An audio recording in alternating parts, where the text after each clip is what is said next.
Hello everyone, welcome back to the channel. इस video में GSTR 2B और purchase book को कैसे रिकंसाइल किया जाता है उसके कंप्लीट प्रोसेस को समझने वाले हैं और प्रॉपर एक्सेल शीट में आप इसकी रिकंसिलेशन बहुत आसानी से कर पाएंगे।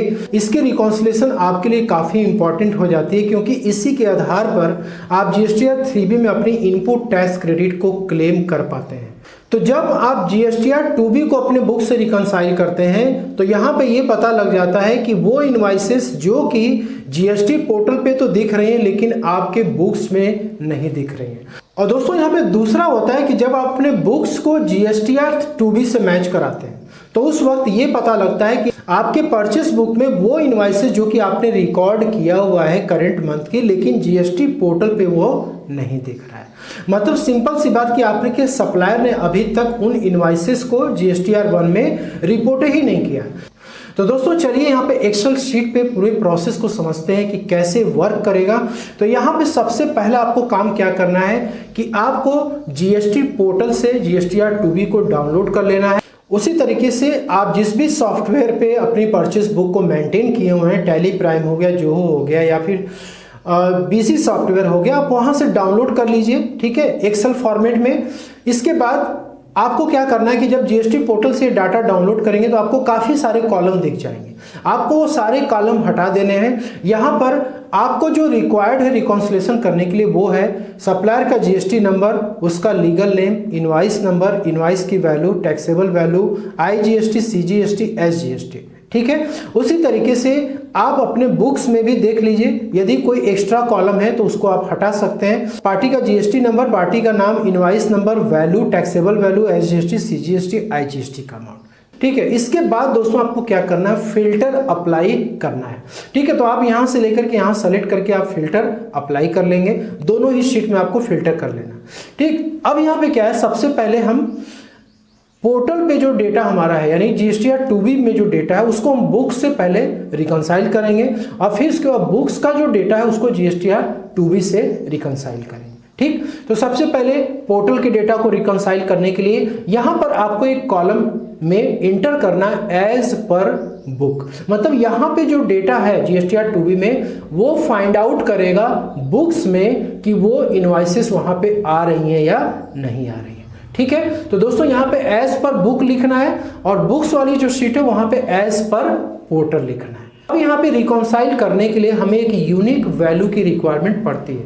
तो जीएसटी नंबर में कई बार क्या होता है कि कुछ लेटर का मिस्टेक हो जाता है तो आप इसको यूनिक वैल्यू नहीं मान सकते हैं। पार्टी के नाम में भी कई बार मिस्टेक हो जाती है तो पोर्टल और बुक का जो पार्टी का नाम रहता है वो पूरा कंप्लीट नहीं आ पाता है। इनवाइस नंबर भी कई बार क्या होता है, सेम इनवाइस नंबर हो सकते हैं, इससे भी हम लोग नहीं कर सकते हैं। तो हमारे पास मिला जुला करके दोस्तों ये सारे फिगर जो अमाउंट के होते हैं वो हमें मिल जाते हैं, ठीक है। तो अमाउंट से क्या होगा, वो भी टैक्स का अमाउंट, ये इनवाइस की वैल्यू, टैक्सेबल वैल्यू कई बार सेम हो जाती है, ठीक है, लेकिन टैक्स का जो अमाउंट होगा वो डिफरेंस होता है। पॉइंट में दोस्तों यहाँ पे क्या होती है, डिफरेंस निकल जाती है।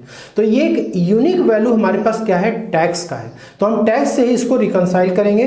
तो यहाँ पे सबसे पहले हम आईजीएसटी वाला जो हमारा है इसको हम लेकर के रिकंसाइल करेंगे, उसके बाद सीजीएसटी, एसजीएसटी से भी आप रिकंसाइल कर पाएंगे, ठीक है। तो यहाँ पे दोस्तों क्या करना है कि यदि हमें आईजीएसटी के अमाउंट को रिकंसाइल करना है, ठीक है, तो सबसे पहले हमें यहाँ पर पार्टी का नाम भी चाहिए। तो सिंपली आपको क्या करना है, इसको सेलेक्ट करके इसके बाद कॉपी करिए। कॉपी करने के बाद आप इस पार्टी को यहाँ पे क्या करिए, पेस्ट कर दीजिए। यहाँ पे पार्टी का नाम आ चुका है। अब इसके बाद क्या करना है कि आपको अपने पोर्टल वाली शीट पे चले आनी है, ठीक है। यहाँ पे आने के बाद अब हमें आईजीएसटी का अमाउंट क्या करना है, फाइंड आउट करना है अपने बुक्स वाले शीट में, ठीक है। तो आईजीएसटी वाले पे आप क्लिक करेंगे यानी कि फिल्टर आपको अप्लाई कर लेना है। यहाँ पे जो जीरो वाली फिगर है उसको आपको हटा देनी है, ठीक है। तो जीरो वाली सारी फिगर आईजीएसटी की हट जाएंगी, जो अमाउंट रहेगा बस उसी को यहाँ पे रिकंसिलेशन किया जाएगा। उसी तरीके से दोस्तों आपको यहाँ पे अपने बुक्स में भी चले आना है, यहाँ पे जो जीरो वाली फिगर है उसको हटा देना। तो ये प्रॉपर फिल्टर कर देगा आपकी आईजीएसटी की अमाउंट को, ठीक है, ठीक। तो यहाँ पे देख सकते हैं फिल्टर करके यहाँ पे इनवाइसेस को लेके आ चुका है, ठीक। अब हम यहाँ पे पोर्टल वाली शीट पे आएंगे। इसके बाद वी लुकअप का फार्मूला अप्लाई करेंगे। तो यहाँ पे इक्वल दे करके वी लुकअप आपको टाइप करना है। इसके बाद आपको यहाँ पे बोलना लुकअप वैल्यू। तो हमें क्या करना है, पहले आईजीएसटी को रिकंसाइल करना है, ठीक है। तो हम इस पे IGST पे क्लिक करेंगे। इसके बाद देखिए बोल रहा है टेबल एरे, तो कॉमा देकर के आपको टेबल एरे सेलेक्ट करना, मतलब कि ये जो IGST की फिगर है ये कहाँ पे ढूंढेगा, इंपॉर्टेंट है। तो हमको बुक में ढूंढवाना है, ठीक है। तो बुक में हम चले आएंगे तो यहाँ पे देख सकते हैं IGST की हमारी कॉलम यहाँ पे आ रही है, ठीक। तो हम क्या करेंगे, IGST वाले कॉलम पे क्लिक करेंगे। इसके बाद नाम तक हमें क्या करना है, इसको स्क्रॉल करके ले जाना है, ठीक है। तो हम क्या करेंगे, इसको सेलेक्ट कर लेंगे पूरा नीचे तक, ठीक है। तो इसमें जो भी वैल्यू रहेगी उसको ये इजीली फाइंड आउट कर लेगा।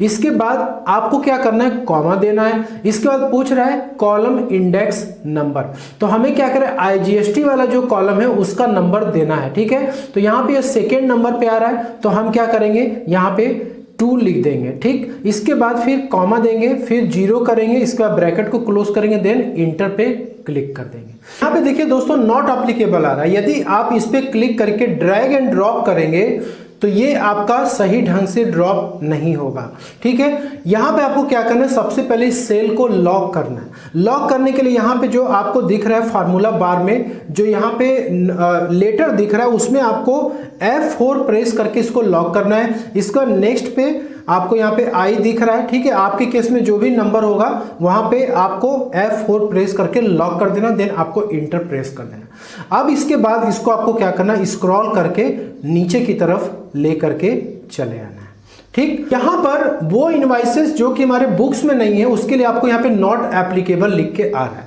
तो अब इसमें से कौन कौन सी इनवाइसेस जो कि हमारे बुक्स में है, ठीक है, उसको फिल्टर करना है। सिंपली आप इस पे क्लिक करेंगे और यहाँ पे जो नॉट एप्लीकेबल आपको दिख रहा है इसको अनचेक कर देना है। तो ये क्या करेगा, इजीली आपको फिल्टर कर देगा। तो यहाँ पे देख सकते हैं जो पोर्टल का जो 2B डेटा है IGST का और जो हमारे बुक का डेटा है वो क्या हो रहा है, मैच कर रहा है। यहाँ पे देखिए देख सकते हैं यहाँ पे 4 पार्टीज आ रही हैं और यहाँ पर भी दोस्तों 4 पार्टीज आ रही हैं, ठीक। इसके बाद ये तो मैच कर गए, ठीक है। तो इसका तो कोई इशू ही नहीं है, लेकिन प्रॉब्लम क्या है, नॉट एप्लीकेबल वाली, ठीक। तो यहाँ पे क्या करिए, आप अनसेलेक्ट करिए, नॉट एप्लीकेबल का ही केवल फिल्टर करना है। तो यहाँ पे क्लिक करेंगे तो ये सारी इनवाइसेस हमारे बुक्स में रिकॉर्डेड नहीं है, ठीक। तो इन इनवाइसेस को आप क्या कर सकते हैं, अपने बुक्स में आप रिकॉर्ड कर सकते हैं। तो आप क्या कर सकते हैं, आप जो है इजीली पहले फिल्टर कर लीजिए। इसके बाद आप यहाँ पे अपने नॉलेज के लिए invoices appearing on portal but not in books, इस तरीके से आप लिख करके सारी की सारी इनवाइसेस को आप एक सेपरेट शीट में आप मेंटेन कर लीजिए। हम बुक्स की जो शीट हमारी है उसको अब हम पोर्टल की शीट से क्या करेंगे, रिकंसाइल करेंगे। सेम प्रोसेस आपको फॉलो करना है दोस्तों। जो बुक की शीट है और जो पोर्टल की शीट है आपको पहले क्या करना है, सारे फॉर्मूले को आपको हटा देना है, तभी आप इसको प्रॉपर तरीके से रिकंसाइल कर पाएंगे, ठीक है। तो दोस्तों यहाँ पे IGST का तो आपने कैलकुलेशन देख लिया कि हमारे बुक्स में कौन कौन सी इनवाइसेस हैं और कौन कौन से नहीं है। तो जो नहीं है उसको आपने फिल्टर करके अलग बुक्स में डाल लिया, ठीक। अब यहाँ पे क्या करेंगे, हम CGST और SGST का अमाउंट लेंगे। तो इसमें से कोई एक ही अमाउंट आप ले लेंगे क्योंकि दोनों का फिगर क्या होता है, सेम होता है, ठीक है। सबसे पहले यहाँ पे बुक्स वाले टैब में आप चले आएंगे, ठीक है। तो यहाँ पे सिंपली आपको नेम से ही सारी चीजें रिकंसाइल करनी है। तो आपको क्या करना है, पहले नेम का जितना भी नेम है उसको आपको कॉपी कर लेना है, ठीक है। यहाँ पे हमने कॉपी कर लिया। इसके बाद इसको कॉपी करके आप क्या करेंगे, यहाँ पे अब बुक से हमको रिकंसाइल करना है तो यहाँ पे नेम आ चुका है, ठीक है। अब आपको क्या करना है, जैसे मैंने बताया अब CGST को आपको रिकंसाइल करना है। तो यहाँ पे क्या करेंगे, आप पहले 0 वाला हटा देंगे जितनी फिगर रहेगी, ठीक। तो यहाँ पे देख सकते हैं CGST और SGST आ चुका है, ठीक है। 0 वाली सारी फिगर्स हट चुकी है। अब यहाँ पे क्या करना है, CGST से अब हमको रिकंसिलेशन करना है अपने बुक्स का, ठीक। तो यहाँ पे हम बुक्स वाले पे चले आएंगे और यहाँ पे सिंपल आपको क्या करना है, यहाँ पर भी CGST वाले में जो 0 वाली फिगर है उसको आपको क्या करना है, हटा देना। तो यहाँ पे देखिए फिल्टर हो चुका है। अब यहाँ पे क्या करेंगे, फार्मूला आपको यहाँ पे लगाना है, ठीक है। तो यहाँ पे इक्वल करके V लुकअप पे आपको क्लिक करना है, टैब पे प्रेस करना है। इसके बाद हम यहाँ पे बात कर रहे थे CGST की, तो CGST के अमाउंट को हमने सेलेक्ट कर लिया। इसके बाद कॉमा प्रेस करेंगे, टेबल एरे पूछ रहा है तो टेबल एरे के लिए अब हम पोर्टल पे चले आएंगे। पोर्टल पे आने के बाद अब हमको CGST ही लुकअप करना है। तो हम CGST वाले कॉलम से क्या करेंगे, सिलेक्शन करेंगे, जाएंगे राइट हैंड साइड की तरफ। इसके बाद कंट्रोल शिफ्ट प्रेस करके हम लास्ट तक इसको सेलेक्ट कर लेंगे, ठीक। इसके बाद आपको कॉमा प्रेस करना है। कॉलम इंडेक्स पूछ रहा है तो यहाँ पे देख सकते हैं कि CGST किस पे था, 1 2 3 वाले कॉलम पे हमारा आ रहा है। आप अपने में देख लीजिएगा किस पे आ रहा है। तो यहाँ पे आपको 3 इंटर करना है, देन आपको कॉमा प्रेस करना है, 0 इंटर करना है, इसके बाद इस पर क्लिक करके आपको प्रेस करना है। तो देखिए यहाँ पर क्या किया इसने, फिल्टर करके टीएम सिल्क एंड सप्लायर देख सकते हैं यहाँ पे। अब हम यहाँ पे क्या क्या करेंगे, अब इसको ड्रैग एंड ड्रॉप करेंगे तो ये प्रॉब्लम क्रिएट करेगा। तो सिंपल आपको क्या करना है, पहले इसको लॉक कर लेना है। लॉक करने के लिए आपको लेटर वाले पे क्लिक करना है, यहाँ पर आपको F4 प्रेस करना है, देन आपको यहाँ पे अगेन लेटर वाले पे क्लिक करके F4 पे आपको प्रेस करना है, इसके बाद इंटर पे क्लिक करना है। अब यहाँ पे क्या करना है, आपको ड्रैग एंड ड्रॉप कर देना है, ठीक है, नीचे की तरफ आप आ जाएंगे। ठीक दोस्तों, यहाँ पे क्या हो रहा है कि वो सारी इनवॉइसेस जो कि हमारे बुक्स में भी रिकॉर्डेड हैं और पोर्टल पे भी रिपोर्ट की गई हैं। ठीक, यहाँ पे जो नॉट एप्लीकेबल दिख रहा है, नॉट एप्लीकेबल का मतलब ये हुआ कि हमारे बुक्स ऑफ अकाउंट में ये इनवॉइसेस तो हैं लेकिन पोर्टल पे अभी तक ये अपलोड नहीं हुई है। ठीक है, तो हमें नॉट एप्लीकेबल वाली इनवॉइसेस से मतलब है, तो सिंपली आपको इस पे क्लिक करना है। तो यहाँ पे आप सबसे पहले डिस सेलेक्ट कर लीजिए, इसके बाद आप नॉट एप्लीकेबल वाले से हमको केवल मतलब इस पे क्लिक करेंगे। ठीक है, तो यहाँ पे देखिए फिल्टर कर दिया। अब ये जो पार्टीज हैं ये हमारे बुक्स में तो रिकॉर्डेड हैं लेकिन पोर्टल पे रिकॉर्डेड नहीं है। तो दोस्तों, इन इनवॉइसेस के लिए आपको अपने सप्लायर से कांटेक्ट करना है कि भाई ये इनवॉइसेस क्यों नहीं रिफ्लेक्ट कर रही।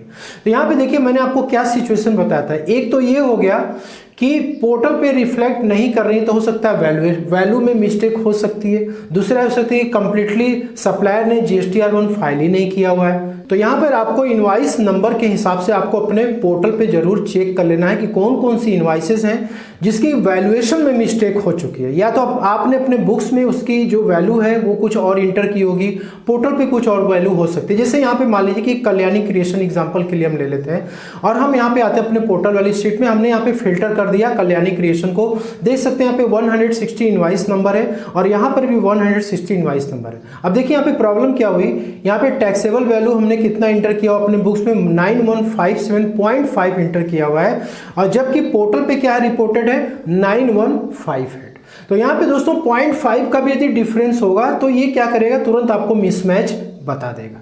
तो आपको एक बार वैल्यू जरूर मिला लेनी है। इसके बाद पार्टी को भी चेक कर लेना है कि क्या ये पार्टियां केवल वैल्यू की वजह से नहीं मैच कर रही हैं या फिर पोर्टल पे रिपोर्टेड ही नहीं है। जैसे यदि वैल्यूएशन में मिस्टेक होगी तो जैसे invoice showing different value as per book, ठीक है, तो यहाँ पर देखिए 160 हमने नोट डाउन कर लिया। इस तरीके से invoice showing different value as per portal, तो पोर्टल पे देख सकते हैं यहाँ पे वैल्यू डिफरेंट है। तो आप अपनी शीट में इस तरीके से हेड लिख करके आप उन इनवॉइसेस को सॉर्ट आउट कर लीजिए, इसके अपने बुक्स में उसको आप क्या करिए, इंप्रूव कर लीजिए। तो पोर्टल पे यदि कोई इनवॉइसेस हैं लेकिन वैल्यू की वजह से मिसमैच कर रहे हैं तो आपको पोर्टल के हिसाब से अपने बुक्स में उसको करेक्शन कर लेना। तो दोस्तों यहाँ पे एक इनवॉइसेस ऐसी है जो 159 की है, मतलब कि हमारे बुक्स में तो थी लेकिन पोर्टल पे नहीं, तो हमने इसको सॉर्ट आउट कर लिया। सॉर्ट आउट करने के बाद इसको यहाँ पे एंटर कर दिया।